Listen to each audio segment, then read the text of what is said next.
नमस्कार।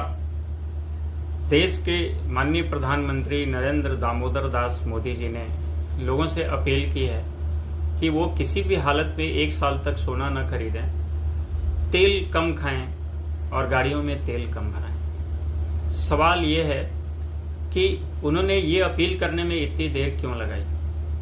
आपको याद होगा, आज से करीब 5 महीने पूर्व जब चांदी के भाव आसमान पर थे, 4.5 लाख के ऊपर थे, तो उस समय मैंने एक वीडियो पोस्ट किया था और मध्यम वर्ग से यह अपील की थी कि वो सोने और चांदी से दूर रहें। आज आप देख रहे होंगे कि चांदी के भाव करीब 2.5 लाख के आसपास हैं, सोने के भाव में भी कमी आई है।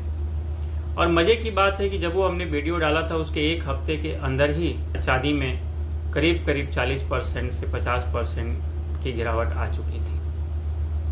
जब मेरे जैसे व्यक्ति को ये बात समझ में आ रही थी तो क्या मोदी जी के सलाहकारों को ये बातें समझ में उस समय नहीं आई, जो उन्होंने 6 महीने इस दौर में निकाल दिए और देश को इस संकट में डाल दिया। आज देश करीब करीब स्टैगफ्लेशन के दौर से गुजर रहा है। महंगाई चरम पर है, ग्रोथ हो नहीं रही है। सरकार इतने दिनों से आंखें मूंदे बैठी हुई है, डिनायल मोड में थी और अब उसे समझ में आ रहा है कि देश की इकोनॉमी संकट में है। देश से विदेशी पूंजी लगातार बाहर जा रही है। पिछले 5 महीनों में ही अगर हम देखें तो करीब करीब 2,75,000 करोड़ यानी 2.25 लाख करोड़ से के आसपास की पूंजी भारत से निकल चुकी है, जबकि पूरा साल अभी बाकी है। और रुपया रिकॉर्ड लो पे है, करीब 96 रुपये प्रति डॉलर के आसपास रुपया पहुंच चुका है। और अगर ये नीचे की तरफ जाता है, अगर 100 रुपया प्रति डॉलर के आसपास अगर रुपया जाता है तो उसमें तेज गिरावट देखने को मिलेगी। तो जरूरत है कि इस समय सरकार चेते और उसको मैनेज करने की कोशिश करे, उसको ऊपर लाने की कोशिश करे, उसमें स्थिरता लाए।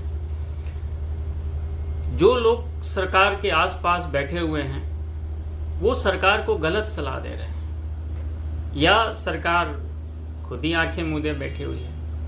आज का संकट कोई एक दिन में आया हुआ संकट नहीं है।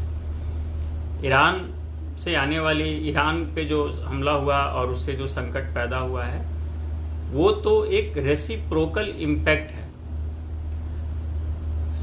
जो सरकार पिछले 1-1.5 सालों से 2 सालों से जो आंखें मूंदे बैठी हुई है, ये संकट उसका परिणाम है।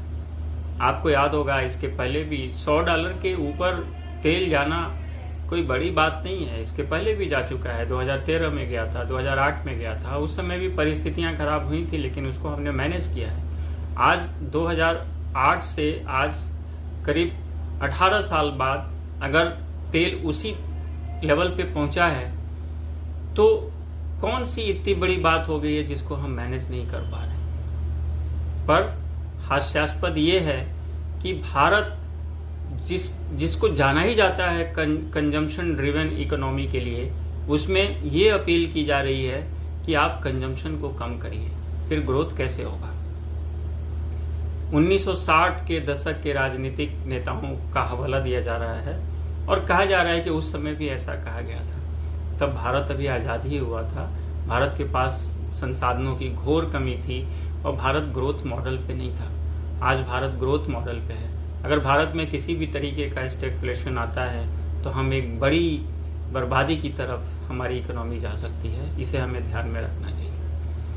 अच्छी बात है, मोदी जी ने इस बात को समझा और लोगों से अपील की, लेकिन इसके साथ ही साथ सरकार कैपिटल एक्सपेंडिचर, जो इस समय भ्रष्टाचार का बहुत बड़ा अड्डा बना हुआ है, उसमें कमी करके करीब करीब 4 से 4.5 लाख करोड़ रुपए बचा सकती है, जो उसके कुल बजट का 10% से ज्यादा है। आप देख रहे होंगे कि जो कैपिटल एक्सपेंडिचर के नाम पर जो पैसे पानी की तरफ बहाए जा रहे हैं, उससे देश को कोई बहुत लाभ नहीं हो रहा है। वंदे भारत ट्रेन घाटे में चलाने का औचित्य नहीं है, उसे मार्केट के हवाले किया जाना चाहिए। अगर मार्केट की अफोर्डेबिलिटी होती है कि लोग वंदे भारत ट्रेन में बैठ के जाएं, तो वंदे भारत ट्रेन चलनी चाहिए। वंदे भारत ट्रेन को घाटे में चलाने का कोई औचित्य नहीं है। उसकी कीमत उसमें चलने वाले लोगों से वसूली जानी चाहिए, न कि हमारे और आपके जैसे आम लोगों से वसूली जानी चाहिए। देश को संकट से बाहर निकालने के लिए फ्री वीज कल्चर को खत्म करना चाहिए। 80 करोड़ लोगों को आप 3,000 रुपया दे रहे हैं और इससे 2,40,000 करोड़ रुपए इसको कम करके आप बचा सकते हैं। आप जब पैसे इकोनॉमी में डालते हैं और प्रोडक्शन होता नहीं है तो उससे महंगाई बढ़ता है। ये कोई बड़ी बात नहीं है, ये सबको पता है। और इसी तरीके से सरकार को उन टैक्सेस में कटौती करनी चाहिए जो हमारे देश में डॉलर आने से रोक रहे हैं। हमें ऐसा एक कंड्यूसिव इन्वायरमेंट क्रिएट करना चाहिए कि एफडीआई हमारे यहाँ आए, वो इन्वेस्ट करें, हमारे यहाँ डॉलर बढ़े। ये सिंबॉलिक हो सकता है कि हम कैंटीन में डोसा कम खाएं। आपके घर कोई मेहमान आता है, आप उसे चाय न पिलाएं, तो उसमें आप कटौती करके सिंबॉलिक तरीके से कर सकते हैं कि आपने आज एक चाय नहीं पिलाई तो आपने 20 रुपये बचा लिए या 10 रुपये बचा लिए। लेकिन क्या आपकी जिंदगी पे, आपकी इकोनॉमी पे उससे असर आने वाला है? उसके लिए आपको ठोस कदम उठाने पड़ेंगे। देश को भी ऐसे ही ठोस कदम उठाने पड़ेंगे और उसके लिए सरकार को आगे आना चाहिए और उन ठोस कदमों के साथ देश को आगे बढ़ाना चाहिए। साथ ही जो लोग सरकार को गलत राय दे रहे हैं और ऐसे लोगों को सरकारी पदों से हटाया जाना चाहिए जो देश को इस तरह के इकोनॉमिक स्टैग्फ्लेशन की तरफ ढकेलने की कोशिश कर रहे हैं और अहम ब्रह्मास्मि के दौर को बढ़ा रहे हैं। सरकार को सही सलाह नहीं दे रहे हैं, जिससे हमारी सरकार और हमारे देश की जनता दोनों संकट की तरफ धीरे धीरे बढ़ रही है। यह सही समय है। इसी समय प्रधानमंत्री मोदी जी को निर्णय लेने चाहिए और सही लोगों को अपने आसपास रखना चाहिए और सही तरीके से इकोनॉमी को आगे बढ़ाने के लिए काम करना चाहिए। नमस्कार।